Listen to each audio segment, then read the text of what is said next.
On September 11th, 2011, inside of an Oakland, California apartment complex off the 3100 block of Coolidge Avenue, firefighters would respond to a second-floor fire.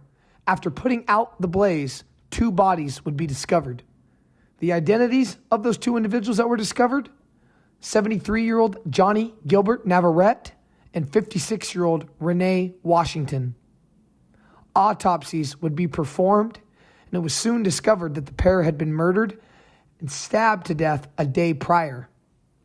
The culprit of this crime would be determined to be a guy by the name of Henry Happy Cervantes, a high-ranking Nuestra Familia prison gang member from Lodi, California. We are getting an inside look tonight at what is driving Oakland's skyrocketing murder rate. So far this year, 30 people have been killed in Oakland, and that is triple the number this time last year. As city leaders try to come up with a plan to stop the violence, CBS 5's Joe Vasquez spent several evenings on the streets of Oakland to find out what is really behind it all. You Mexican, you live in Oakland, you already in the danger zone, you feel me? Oakland police say they can't tell us the exact numbers, but they say one major factor in the rising homicide rate is violence among Latinos. Right now we've seen a really big spike in Latino gangs. It's red versus blue. The Norteño gang in red is angry about an influx of blue Sureños. There's a huge, problem with the folks coming over the border and pushing folks that have historically been in Los Angeles area up north.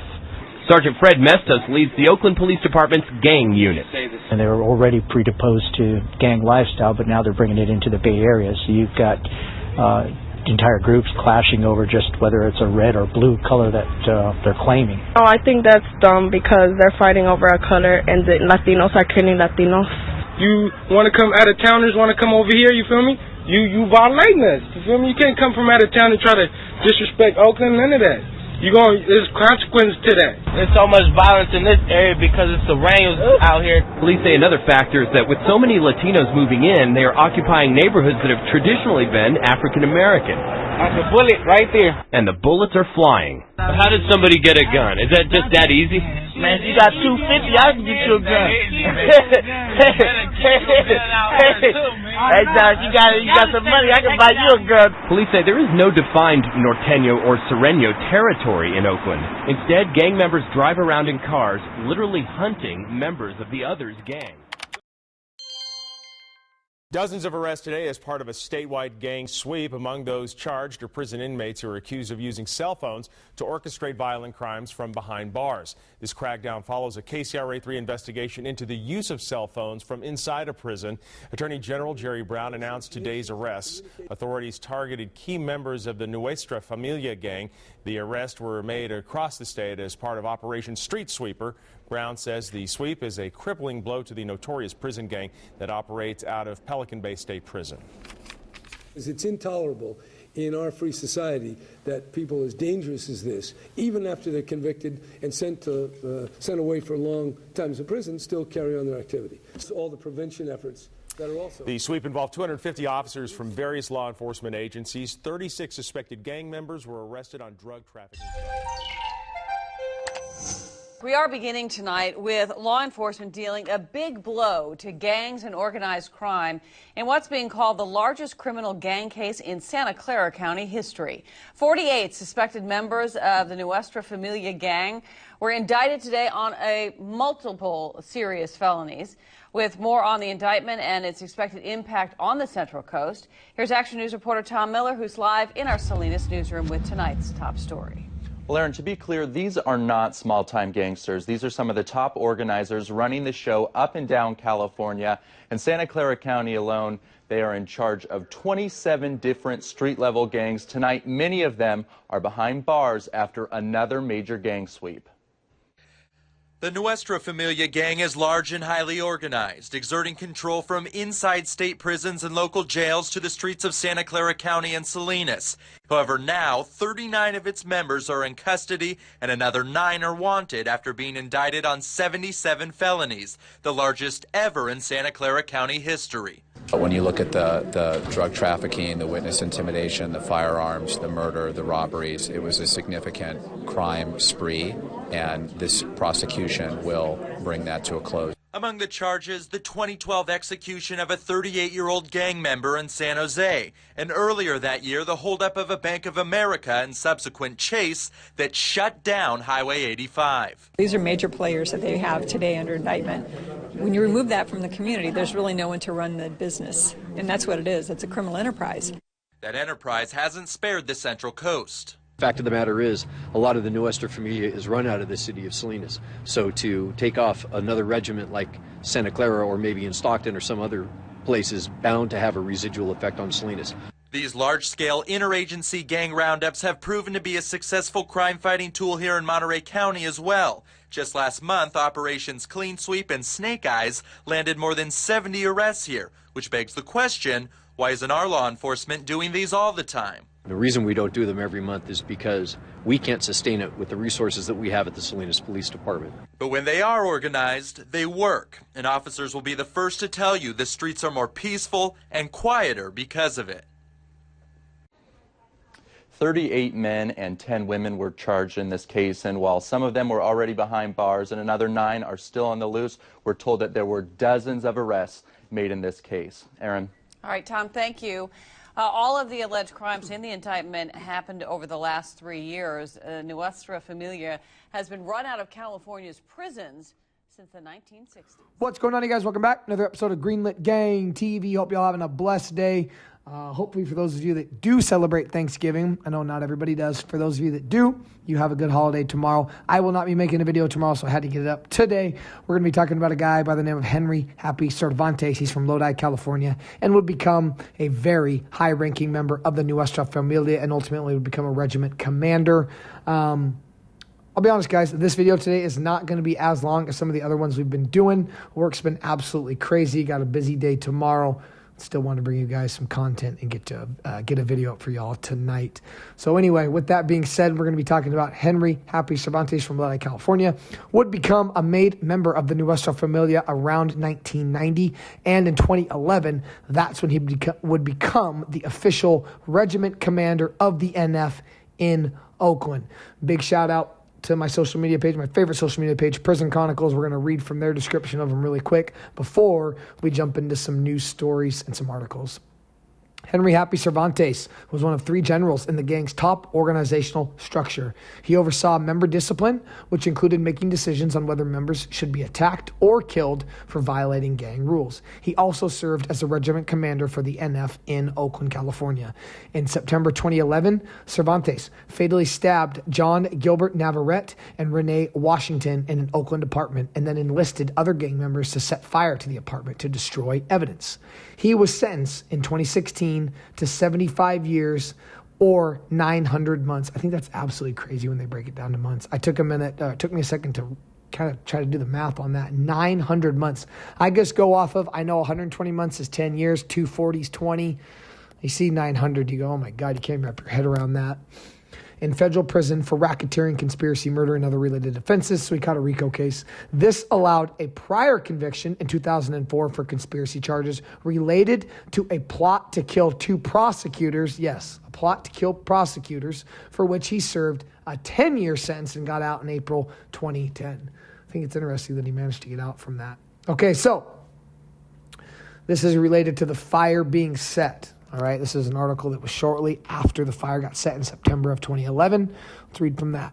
A man found stabbed to death on September 11th, along with a woman in a burning Fruitvale District apartment, was a 73-year-old convicted murderer paroled from prison last year after serving 3 decades in prison, authorities confirmed. So imagine that. This Navarrete guy, Johnny Gilbert Navarrete, does 30 years in prison, convicted of murder, gets out. You think, man, I survived prison. I'm in my 70s.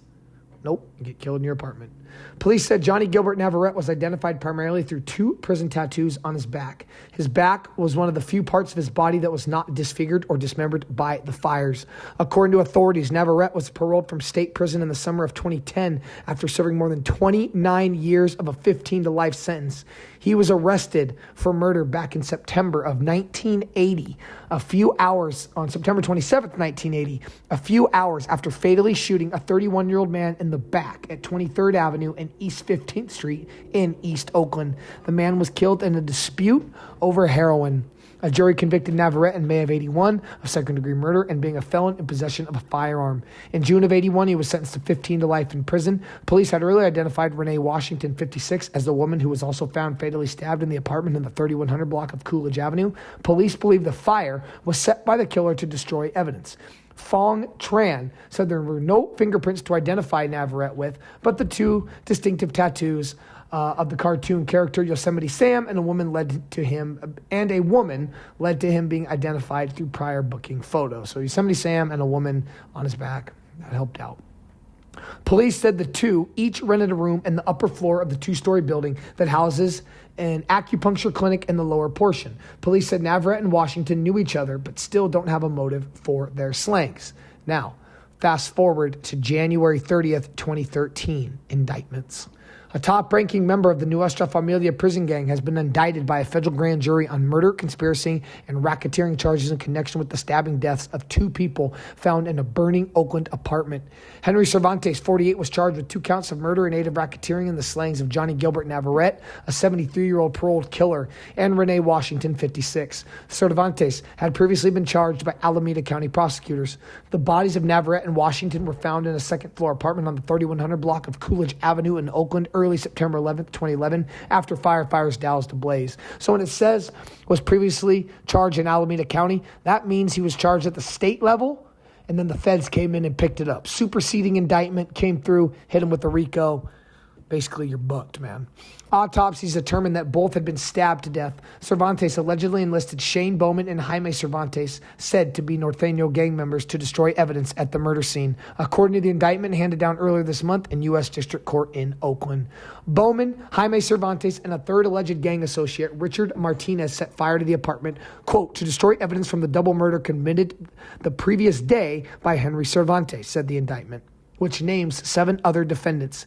If convicted of the murder charges, Henry Cervantes could face a minimum sentence of life in prison or the death penalty. He's being held without bail at Santa Rita Jail in Dublin. In 2004, Henry Cervantes was sentenced to 10 years in federal prison after being convicted of a racketeering conspiracy. He was released in April 2010. By 2011, he had become the regiment commander of the NF in Oakland, quote, responsible for overseeing the criminal activities of his regiment.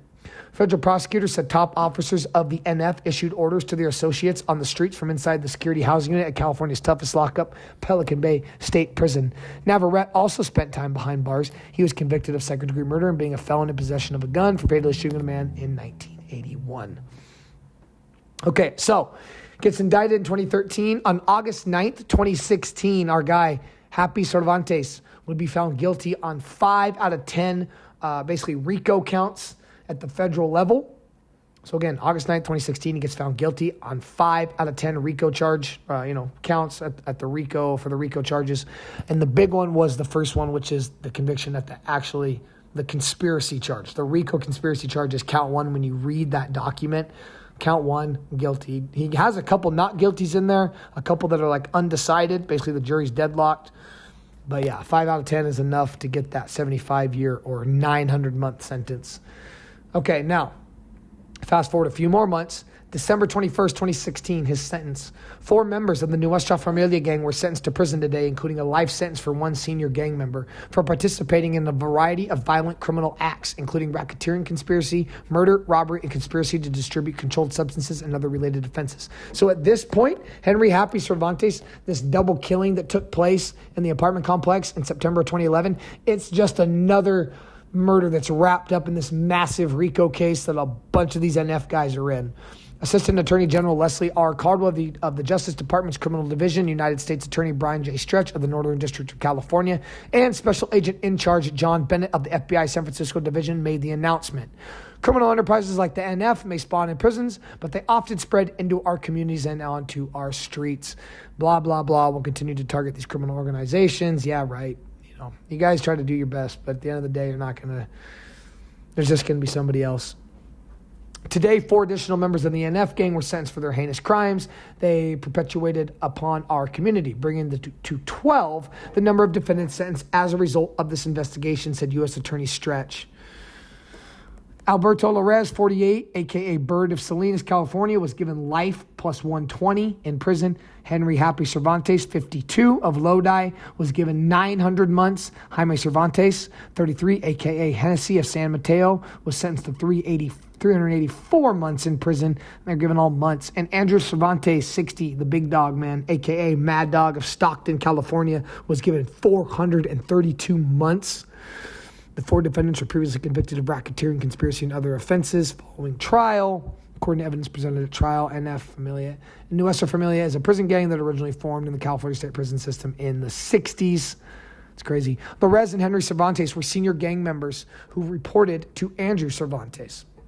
Larez recruited individuals, including Jaime Cervantes, to commit crimes on behalf of the gang, and Henry Happy Cervantes supervised the criminal activities of the gang in Oakland. 2010, Henry Cervantes and Larez were released from the BOP after serving sentences for racketeering conspiracy convictions in 2004, involving the distribution of controlled substances on behalf of the NF.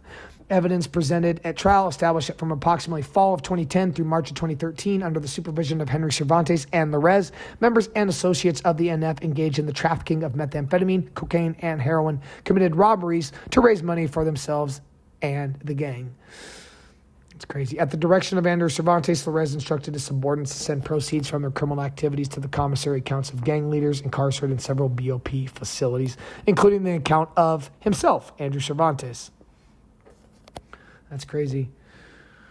Separate gang-related evidence was presented of the defendant's involvement in several gang-related murders and attacks. In 2011, Jaime Cervantes and another gang member burned the bodies of 2 murder victims in an apartment in Oakland based on orders from our guy, Henry Happy Cervantes. So there you guys have it. Hope you guys enjoyed it. Going to keep knocking these out for y'all. Hope you have a great weekend. And again, if you do celebrate Thanksgiving, happy Thanksgiving. Oh, and let me know in the comments down below. If you made it all the way to the end of the video, let me know in the comments down below what y'all thankful for.